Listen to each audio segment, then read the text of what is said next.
반갑습니다. 오늘은 우주 탄생 이야기를 하기 전에 제일 먼저 나오는 내용인데 스펙트럼 이야기를 한번 해봅시다.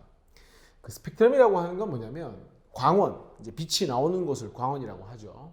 광원이 방출하는 백색광이라는 건 여러분들 빛이라고 하면은 우리 무지개 색깔 쉽게 생각해서 빨주노초 파남보의 모든 색깔을 다 가지고 있는 걸 백색광이라고 합니다. 그 백색광이 분광기라고 하는 건 여기 나눌 분자니까 빛을 나눈다는 뜻입니다. 그래서 분산을 시킨다. 그럼 빛을 무슨 기준으로 나누냐면 빛이라고 하는 건 고유한 파장이라고 하는 걸 가지는데 사실은 좀 쉽게 생각하면 이 파장에 따라 우리가 보는 우리 눈이 인식하는 색이 달라진다고 봐도 무방합니다. 또는 좀 더 넓게 생각하면 자외선이니 적외선이니 하는 거 들어봤죠? 그런 게 전부 다 파장을 기준으로 이야기를 하는 겁니다. 그래서 파장에 따라 나누어지게 되는데 펼쳐지게 되는데 이를 뭐라고 한다? 스펙트럼이라고 한다. 이렇게 정의를 하는 겁니다. 그래서 스펙트럼이 뭐냐라고 하면 빛을 파장에 따라서 나누어 놓았다. 이렇게 접근하시면 됩니다. 그림 보면 알겠지만 백색광을 이 분광기, 이 프리즘이라고 하기도 하죠. 이 분광기를 통과하게 되면 빛이 진행을 하면서 어떤 건 많이 굴절, 꺾이고요. 어떤 건 조금 꺾이다 보니까 이렇게 파장별로 나누어지게 되는데 보통 우리가 이제 스펙트럼 그러면 무지개 색깔, 빨주노초 파남보라고 합니까? 보라색을 시작으로 해서 청색 계열, 그 다음에 어디입니까? 여기 빨간색까지 오르니까 여기는 이제 적색 계열이 되는 건데 사실 이게 보라색, 남색, 빨간색 이렇게 나눠지는 게 아닙니다. 사실 이렇게 연속적으로 조금씩 색깔이 변하면서 보남파천 오죽발의 색깔을 띠게 되는 거고요. 그리고 기준은요 이겁니다. 빨간색으로 가면 갈수록 이게 이제 파장이라는 표시거든요. 파장이 길다고 생각하시면 됩니다. 좀 덧붙이자면 파장이 길수록 에너지가 작기 때문에 기본적으로 빛이라고 하는 건 빨간색 쪽으로 가면 에너지가 좀 작은 겁니다. 반대로 보라색 쪽으로 가면은 파장이 짧은 쪽입니다. 에너지는 항상 파장과 반비례하기 때문에 빛 에너지는 파장이 짧으면 바로 에너지가 큰 겁니다. 그래서 이 빨간색을 적색이라고 하기 때문에 적색 바깥쪽을 적외선이라고 하죠. 적색 바깥쪽이다. 에너지가 크지 않습니다. 인체에 무해하죠. 보라색을 자색이라고 하고요. 자색 바깥쪽을 자외선이라고 하죠. 자외선 어떻습니까? 파장이 짧고 에너지가 크기 때문에 몸에 좋지 않습니다. 그래서 자꾸 자외선을 차단시키려고 하는 거죠. 그리고 물론 자외선에서 더 나가게 되면 X선 같은 더 큰 에너지의 빛이 있는 겁니다. 이게 바로 연속 스펙트럼이고요. 이거를 쭉 말 그대로 끊김없이 연속적으로 쭉 나온다고 해서 그거를 연속 스펙트럼이라고 하는 겁니다. 그런데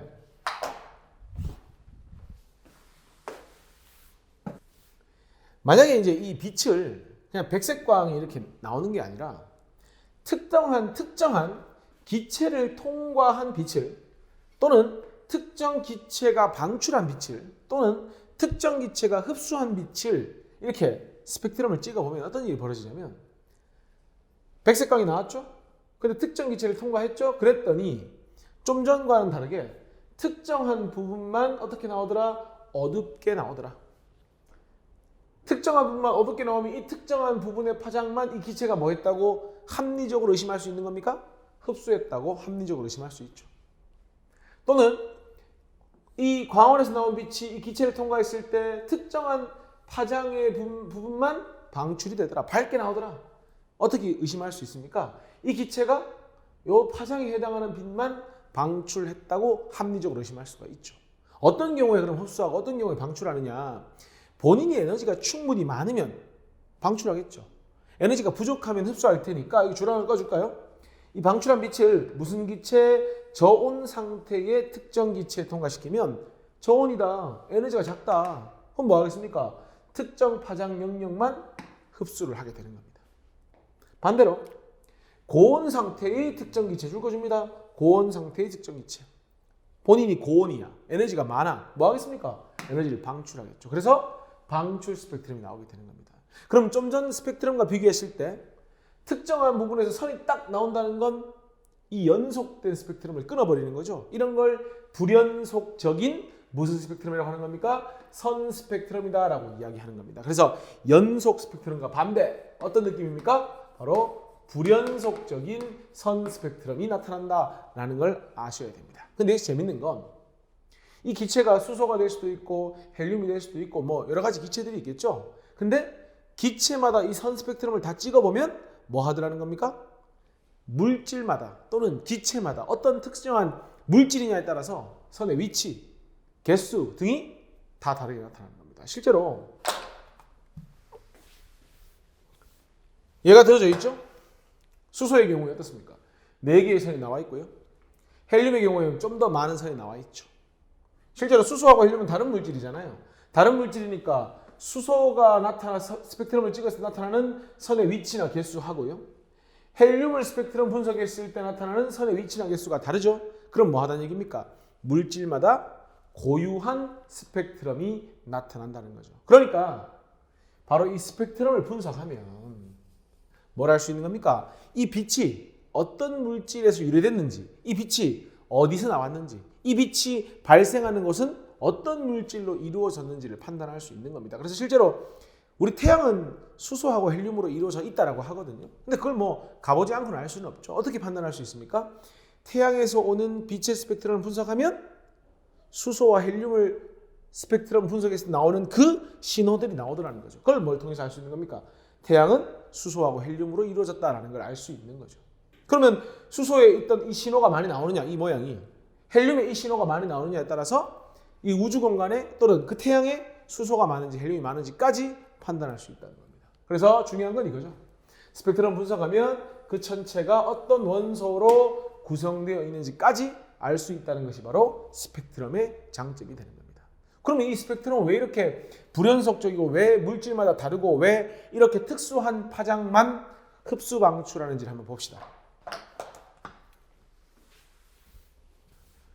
자, 이제 그림 보시면 그 에너지 준위에 따른 흡수, 방출 이렇게 되어 있는데 여기서 말하는 에너지 준위라고 하는 건요.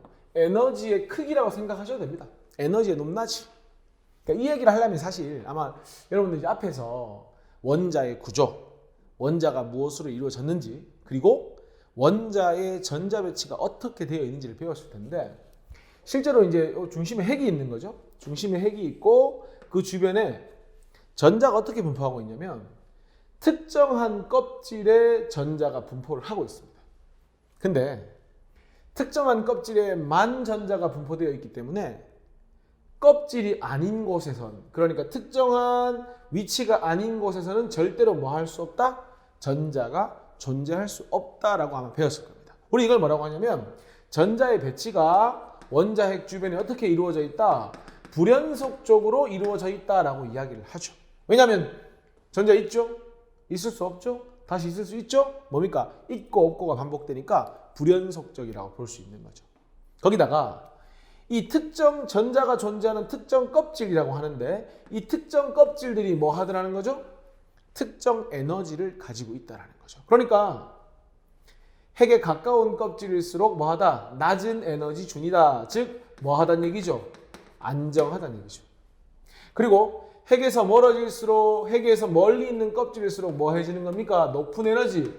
그러니까 불안정하다는 이야기죠. 그러니까 전자가 특정 위치에만 있을 수 있는데 이 특정 위치에는 특정한 에너지 값을 가질 수 있으니까 만약에 전자가 첫 번째 껍질에 있다가 두 번째 껍질로 간다면 예를 한번 들어봅시다.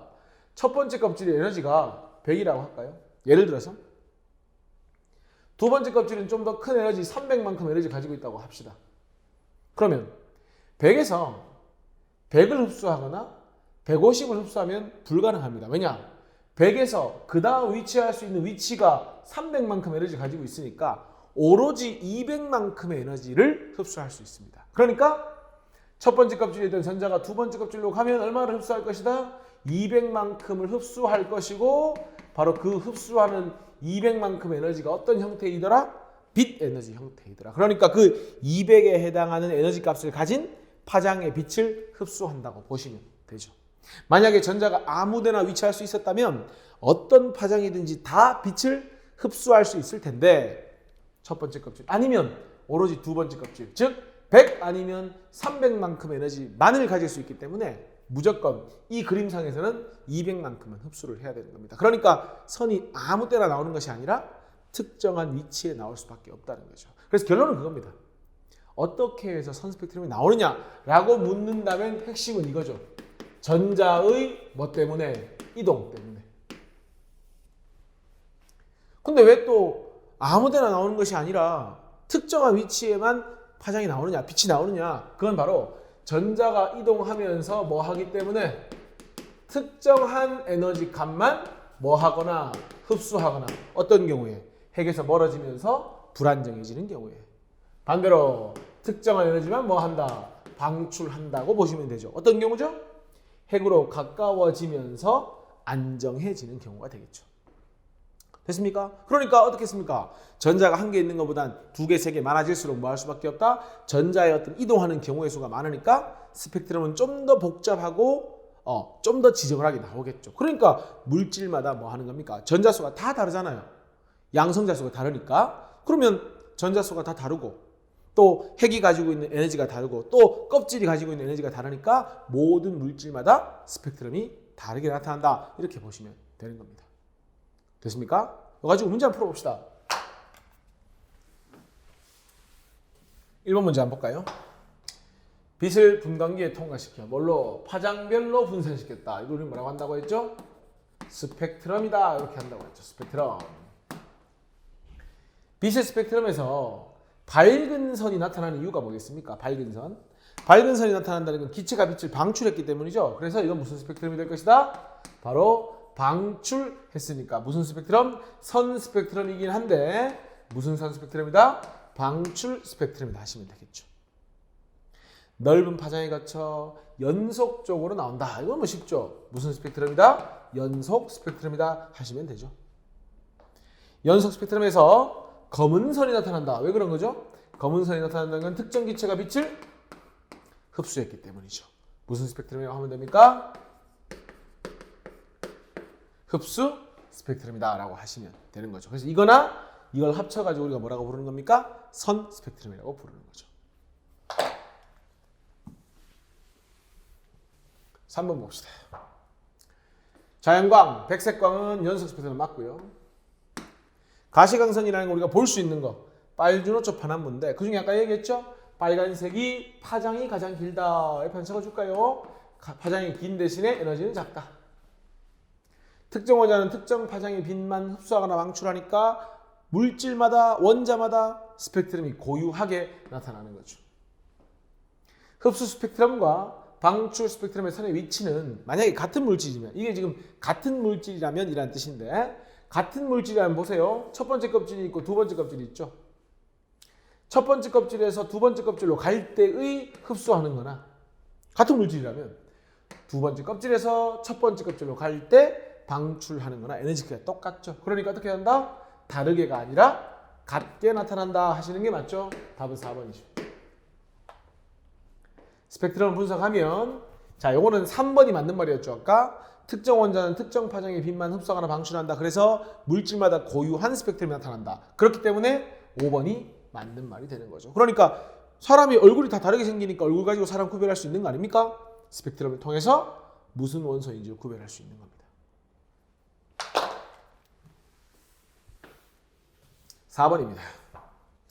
지금 보면 선생님은 이거를 이제 PPT 만들면서 이제 글자색을 흰색으로 바꾸려고 이 색을 검은색과 흰색을 반전시켜 놨거든요. 아마 여러분들 책은 이 부분만 아마 밝게 보일 겁니다. 학생들 책은. 그러니까 이 부분만 밝게 나온다는 건 A는 무슨 스펙트럼이라는 뜻이죠? 방출 스펙트럼이라는 뜻입니다. 여러분들 책은 아마 이 부분만 검게 나올 겁니다. 왜? 이 부분의 빛만 흡수했기 때문에. 그래서 이거는 흡수 스펙트럼이 되는 겁니다. 어떤 경우에 방출한다고 했죠? 에너지가 충분할 때 바로 고온의 기체를 이용했을 때. 어떤 경우에 흡수하죠? 자기가 에너지가 부족할 때 저온의 기체를 이용했을 때. 이렇게 이제 문제 푸는 겁니다. 두 스펙트럼은 같은 원소에서 나타난다. 어떤 근거가 됩니까? 방출 스펙트럼과 흡수 스펙트럼을 비교했을 때 선의 개수가 같고 선의 위치도 같으니까 뭐다? 두 원소는 같은 원소겠구나 판단할 수 있는 거죠. A는 백색광이 고쳐야 되죠. 저온이 아니라 고온의 기체. 틀렸고요. B의 스펙트럼선은 고온의 기체가 아니죠. 뭡니까? 저온의 기체가 되는 겁니다. 해서 답은 1번 기억만 이 문제 답이 되는 거죠. 5번 문제 보겠습니다. 원자는 원자핵과 전자로 구성되어 있고 전자는 원자핵 주위를 돌며 여기 있죠? 특정한 에너지를 가지는 궤도 요걸 뭐라고 한다고 했죠? 전자 껍질이라고 했죠. 요거를 전자가 존재하는 전자 껍질이다. 자, 그래서 이 특정한 에너지 궤도는 계단처럼 존재한다. 계단처럼. 계단이라는 건 이런 거잖아요. 여기 있을 수 있고 계단과 계단 사이에 있을 수 없고 다시 있을 수 있고 다시 있을 수 없고 있을 수 있고 뭘 얘기하는 겁니까? 이 계단처럼이라는 것. 전자가 핵 주변에 불연속적으로 배치되어 있다라는 걸 의미하는 거고요. 전자가 높은 에너지 궤도 에너지가 컸죠? 로 이동한다. 아, 에너지가 커져야 되네. 에너지 커질 때는 에너지를 흡수해야만 에너지가 증가할 수 있죠. 커질 수 있죠. 전자가 낮은 에너지 궤도, 안정한 에너지 궤도, 에너지가 작아지는 거니까 가지고 있던 에너지를 뭐 해야 됩니까? 방출해야 된다고 보시면 되고요. 높은 에너지 궤도에서 낮은 에너지 궤도로 전자가 이동할 때 에너지 차이에 해당하는 특정 파장의 빛이라고 했죠. 특정 파장의 빛을 방출하는데 이게 뭐로 나타낸다? 스펙트럼으로 관측된다. 어떤 스펙트럼이겠습니까? 당연히 방출이니까 방출 스펙트럼이 되겠죠. 그렇게 하시면 5번 답이 되죠. 6번 한번 볼까요? 자, 수소와 헬륨의 스펙트럼이다 라고 했고요. 주어졌는데 일단은 수소의 경우에는 원자 번호가 1번이죠. 헬륨은 원자 번호가 2번인데 그러면 1번이니까 전자를 1개 가지고 있고요. 헬륨은 원자 번호 2번이니까 전자를 2개 가지고 있죠. 결국 스펙트럼 왜 나타난다고 했죠? 전자의 이동. 그러니까 1개가 움직일 때는 한 4개 정도 나오는 거죠. 그런데 전자가 더 많은 2개가 이동을 하니까 조금 더 선의 개수가 많은 겁니다. 기억. 전자 개수가 적은 원소일수록 스펙트럼이 복잡한 게 아니라 뭐 해야 됩니까? 단순해야 되죠. 원자의 종류가 다르면 어떻습니까? 실제로 보면 선의 위치도 다르고 개수도 다르고 다 다르죠? 다르게 나타난다.